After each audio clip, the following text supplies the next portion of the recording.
My sister-in-law told me she only used my Instacart account to grab a few things for the kids. That was a Tuesday. By Friday, I had $7,340 in charges I didn't make. Let me back up. My brother and his wife had been living with me for about 4 months at that point. They'd moved in after their landlord sold the building and they couldn't find a new place fast enough. I have a 3-bedroom house. I bought it myself, worked for it myself, paid the mortgage myself for 6 years. And when my brother called me in a panic, I said yes. Of course I said yes. He's my brother. His wife was 8 months pregnant at the time. You don't say no to that. The agreement was simple. They'd stay until the baby was a few months old, they'd get back on their feet, and they'd move out. My brother had a job. His wife had been on leave but was planning to go back part-time after the baby. It was supposed to be temporary. What I didn't expect was that temporary would quietly stretch into permanent, and staying with me would start to feel a lot like living off of me. It started small, the way these things always do. My brother asked if he could use my car on weekends because theirs was in the shop. Fine. Then the car stayed in the shop longer than expected, and weekends turned into weekdays too. Then his wife asked if she could add herself to my Amazon account so she could order diapers more easily. I said sure, it seemed easier than having her ask me every time. I gave her my login. I figured she'd order diapers. She did order diapers, and wipes, and a baby monitor, and a $280 stroller attachment, and couple of things I didn't catch until I was looking at my statement 3 weeks later going, wait, what is this charge? I brought it up gently. She apologized, said she'd pay me back. I told her that was fine. She never did. But I let it go. I didn't want to make things awkward. They were already going through a stressful time. Then my brother asked me to add him to my Instacart account. He said it was just so he could do grocery runs without having to bother me. It made sense on its surface. I was busy with work, I hate going to the store, and the idea of not having to manage the household shopping alone was genuinely appealing. So I added him. That was my mistake. Not the only one, but the one that mattered most.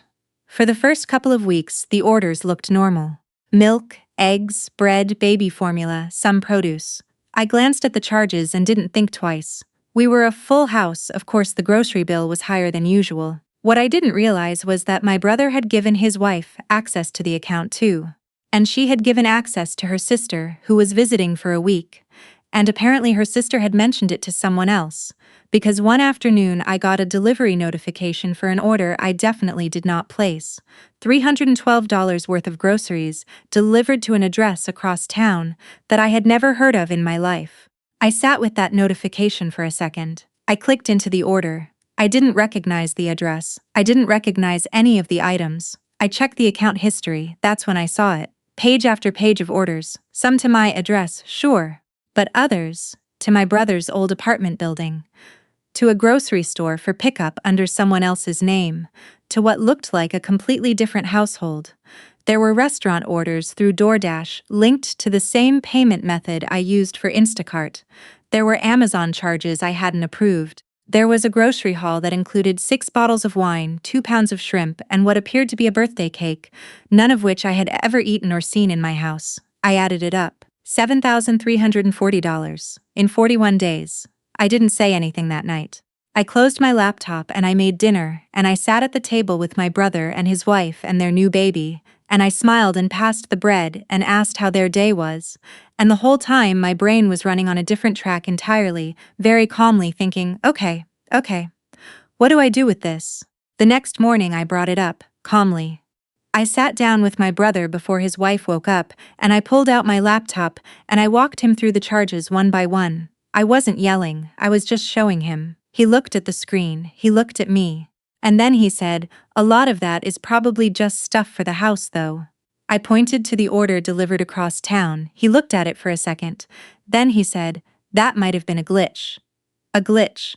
$312 of groceries delivered to a stranger's address was a glitch. I asked him directly, had he shared my account with other people? He got quiet.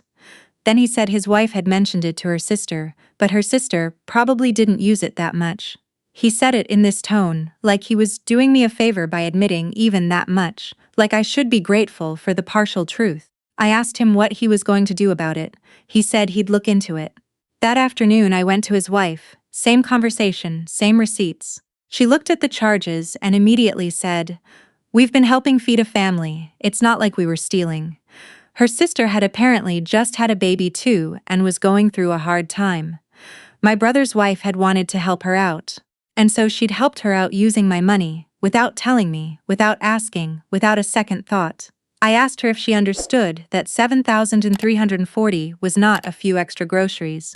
She said, "I know it seems like a lot." I said, "It is a lot." She said, "We're family though." And there it was. We're family.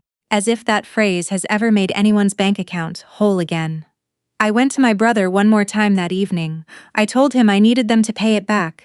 Not all of it immediately, but I needed a plan, I needed an amount, I needed something in writing. I was being more than reasonable, and I knew it. He told me I was overreacting.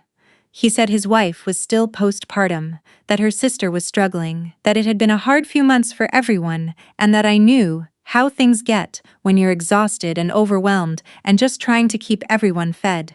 I said, "I know how it feels to have $7,340 taken from me without being asked." He looked me right in the eyes and said, "No one took anything, you had access to the account." I had access to the account. Let me just sit with that sentence for a moment, because I still think about it. The implication being that if your account exists and someone technically can access it, whatever they take from it is fair game. That the responsibility was protecting my own finances from my own family living in my own house was mine alone. I didn't respond. I just nodded. I said okay, and then I went to my room. That night, I didn't sleep much. I lay in bed and I thought about all the ways I could handle this. I could keep pushing for repayment and watch them deflect indefinitely. I could call a lawyer. I could call the bank and report the charges as unauthorized, which, technically, they were. I could ask them to leave. I thought about the baby. I thought about how I'd feel if I asked them to leave and something went wrong. I thought about my brother, who I'd grown up with, who I'd defended in high school when kids made fun of his second-hand clothes, who had cried at my mom's funerals in a way that made me feel like we were still the same two scared kids we'd always been underneath everything. And then I thought about the $7,340.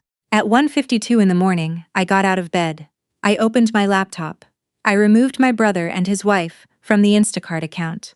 I removed the saved payment method and replaced it with a new card linked to a separate account they didn't have access to. I went through every shared subscription, every linked account, every saved password in the browser they used.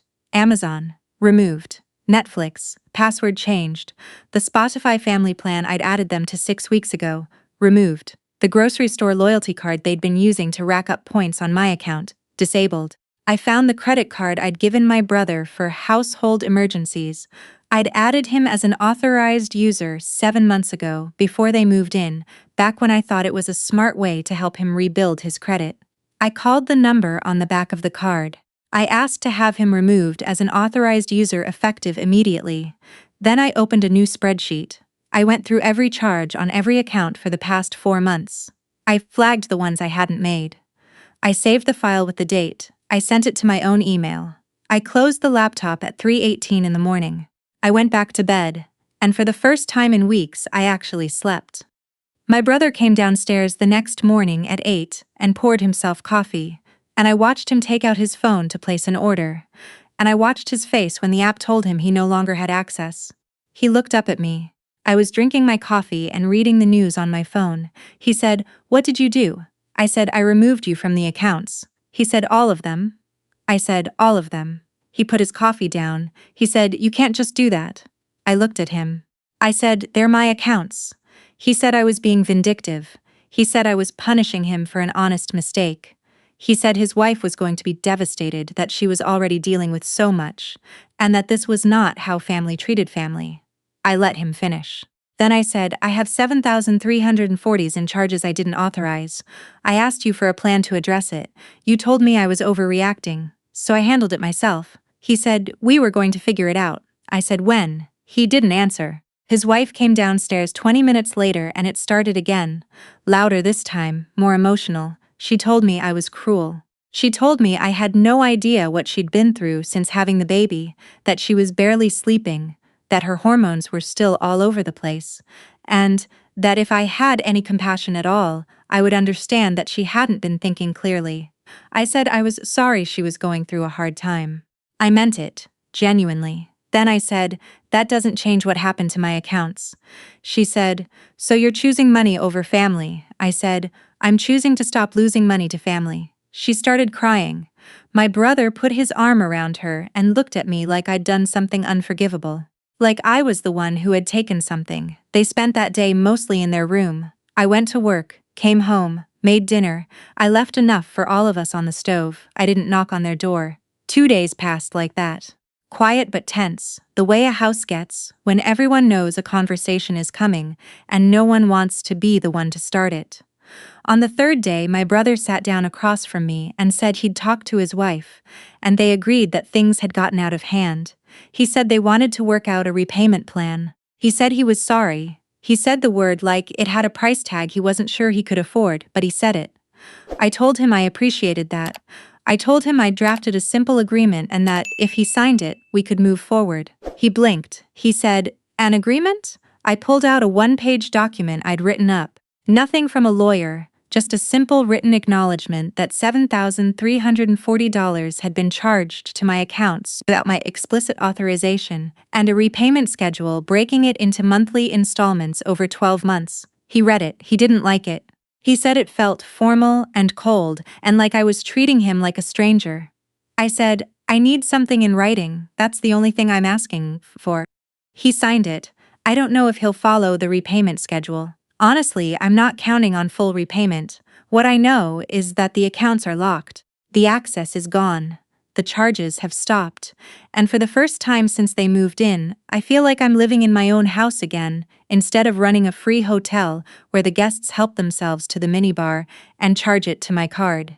They're still here. I'm not going to pretend I kicked them out the next day, because I didn't. They're looking for a place. My brother got a second job. Whether that's because he feels genuinely guilty or because he could feel the situation shifting, I don't know. Maybe both. What I do know is that the moment I stopped waiting for them to do the right thing and started doing it myself, everything felt different. I wasn't angry anymore. I wasn't sitting at dinner, performing politeness while quietly seething. I'd made the decision, I'd taken the action. The outcome was already set, regardless of what they said or felt about it. A lot of people, when I've told this story, ask me if I feel bad. If I feel guilty for cutting off access. If I worry I damaged my relationship with my brother permanently. Honestly, I feel bad that it came to this. I feel bad that my instinct to help turned into a situation where I had to protect myself from my own family. I feel bad for the version of me 4 months ago who thought the worst thing that could happen was an awkward conversation about boundaries. But guilty? No, I don't feel guilty. You know what I've realized? The people who benefit most from your guilt are the ones who cause the problem. My sister-in-law cried. My brother called me cold. Neither of them offered to pay back a single dollar until I removed their access and made clear there were actual consequences. The emotion wasn't about accountability. It was about losing the convenience, and the moment I understood that, the guilt stopped. I changed my Amazon password this morning, changed the email associated with my Instacart account, went through my phone and removed every saved card from every shared device. It took about 40 minutes. It should have taken me 4 months ago, but I know that now, and I won't forget it.